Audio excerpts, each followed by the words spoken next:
ہمارے اکابر نے ناجائز خواہشات کے سد باب کے لیے جائز خواہشات کو بھی چھوڑے رکھا.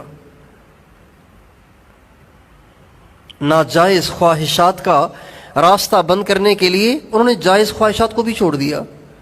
جائز خواہشات کو بھی چھوڑ دیا انہوں نے کہ آج تو شیطان جائز خواہشات کا جذبہ اٹھا رہا ہے، اگر میں نے اس کی ماننا شروع کر دی نا تو یہ کم بخت کل مجھ سے حرام خواہش کی بھی پیشکش کرے گا، حرام خواہش کا بھی مطالبہ کرے گا، لہذا میں نے خواہش پوری کرنی نہیں ہے. حضرت امام شافعی رحمۃ اللہ علیہ فرماتے ہیں دنیا تخادعنی کانی لست عارف حالها مدت الی یمینها فقطعتها وشمالها منع الالہ حرامها وانا اجتنبت حلالها فرأیتها محتاجة فوهبت جملتها لها. دنیا نے مجھے دھوکہ دینا چاہا، اپنے حسن و جمال کے ذریعے، اپنی رنگینیوں کے ذریعے، اپنی لذتوں اور خواہشوں کے ذریعے مجھے اپنے جال میں پھنسانا چاہا. مدت الی یمینها فقطعتها وشمالها. دنیا نے اپنا دایاں ہاتھ میری طرف بڑھایا، میں نے اس کا دایاں بھی کاٹ دیا، اس کا بایاں بھی کاٹ دیا. منع الالہ حرامها وانا اجتنبت حلالها. اللہ نے اس کے حرام سے روکا، میں نے اس کے حلال کو بھی طلاق دے دی. اللہ نے اس کے حرام سے روکا، میں نے حلال بھی چھوڑ دیا.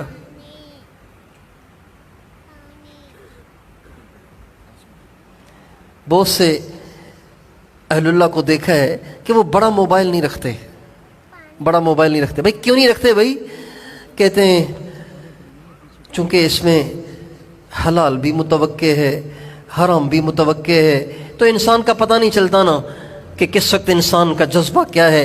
ایسے نہ ہو کہ کسی حرام میں پڑ جاؤں، لہٰذا میں نے حلال بھی چھوڑ دیا، حرام بھی چھوڑ دیا، حرام بھی چھوڑ دیا، احتیاطاً حلال بھی چھوڑ دیا.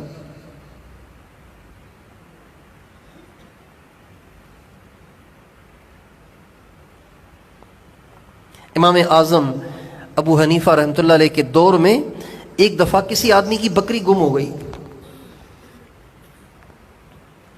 تو امام اعظم ابو حنیفہ رحمۃ اللہ علیہ نے بکریاں پالنے والوں سے پوچھا کہ بکری کی زیادہ سے زیادہ عمر کتنی ہوتی ہے؟ کہا جی 7 سال.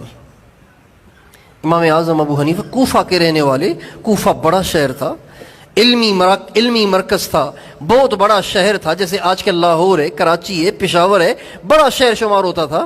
لیکن امام اعظم ابو حنیفہ رحمۃ اللہ علیہ نے 7 برس تک بکری کا گوشت ہی نہیں کھایا، اس احتیاط کی وجہ سے کہیں یہ وہی بکری نہ ہو جو چوری ہوئی تھی اور پھر چور نے جا کے کسائی کو بیچی ہو اور کسائی نے کاٹ کے چلا دی ہو. 7 برس تک انہوں نے بکری کا گوشت ہی نہیں کھایا. منع الالہ حرامها وانا اجتنبت حلالها. اللہ نے اس کے حرام سے روکا، میں نے اس کا حلال بھی چھوڑ دیا.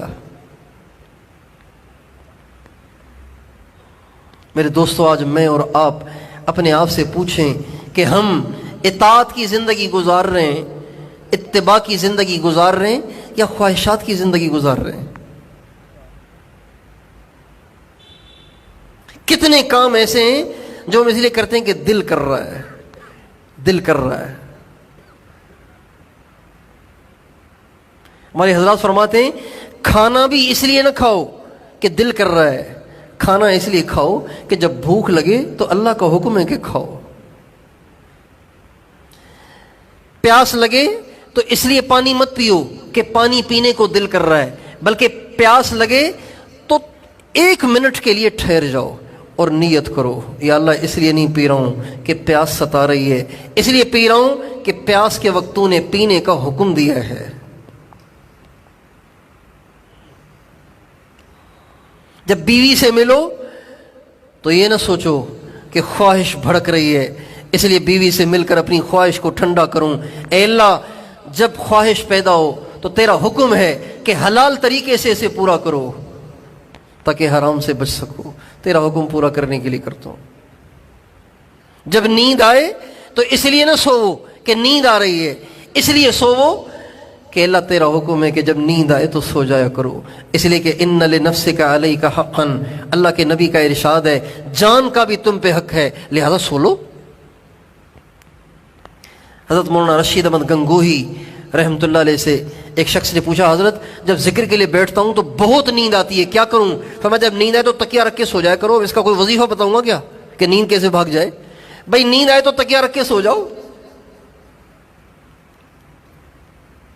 بعض لوگوں کو ہیضہ ہوتا ہے وظیفے لینے کا، ہر چیز کے لیے وظیفہ چاہیے، ہر چیز کے لیے وظیفہ چاہیے۔ اولاد نہیں ہو رہی، وظیفہ، نافرمان ہے، وظیفہ، بیوی نہیں ہے، وظیفہ، نافرمان ہے، وظیفہ، گھر میں لڑائیاں ہیں، وظیفہ، ہر چیز کے لیے وظیفہ۔ وہ سمجھتے ہیں کہ وظیفہ کوئی ایسا منتر ہے، شو جادو ہے کہ بس کرو گے تو کام ہو جائے گا۔ حضرت گنگوہی رحمۃ اللہ علیہ کے پاس ایک عورت آئی کہ حضرت آپ بڑے اللہ والے ہیں، مجھے کوئی تعویذ تو دے دیں۔ کہا اماں جی کس لیے؟ کہا بیٹا میری مانگ نا، جو سر میں مانگ نکالتی ہوں وہ سیدھی نہیں نکلتی، کوئی وہ تعویذ دے دیں تاکہ میری مانگ سیدھی ہو جائے۔ تو حضرت ہنسنے لگ گئے کہ مائی آج تک تو میں نے ایسا نہ وظیفہ سنا ہے نہ پڑھا ہے کہ جس تعویذ کے باندھنے سے، جس وظیفے کے پڑھنے سے مانگ سیدھی ہو جائے۔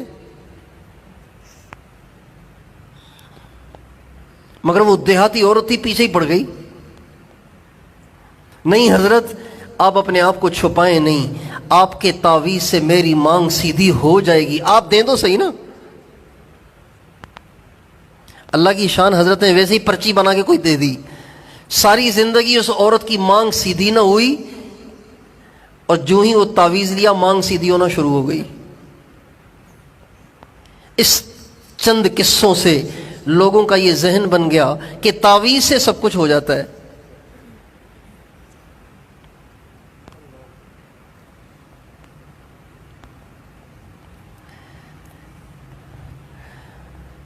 تو ضرورت بھی پوری کریں تو اس لیے نہیں کہ ضرورت ہے، اس لیے پوری کریں کہ میرے اللہ کا حکم ہے۔ اگر خواہش کی وجہ سے یہ نفسانی خواہشات سے بچنے اور شیطان کا راستہ ہمیشہ کے لیے بند ہونے اور نفس کا راستہ ہمیشہ کے لیے بند ہونے کا ایک گر عرض کر رہا ہوں، گر۔ اگر آپ یہ گر استعمال کر لینا تو نفس کا راستہ بند ہو جائے گا، حرام خواہشات ابھرنا ہی بند ہو جائیں گی۔ یہ جو نفس مشورے دیتا ہے نا، یہ بھی کر لو وہ بھی کر لو، تو ایک نظر ڈال لو، ایک تو معاف ہے۔ حضرت علی سے حضور نے فرمایا تھا فَإِنَّ لَكَ الْأُولَى وَلَيْسَتْ لَكَ الْآخِرَةُ، علی پہلی پڑ جائے تو معاف ہے، دوسری تجھے معاف نہیں ہوگی۔ تو اس سے مراد ڈالنے والی نظر نہیں ہے، اس سے مراد بے اختیار پڑ جانے والی نظر ہے، اور بے اختیار بھی وہ پڑنے والی جو ایک سیکنڈ بھی نہ ٹھہرے، فوراً جھک جائے۔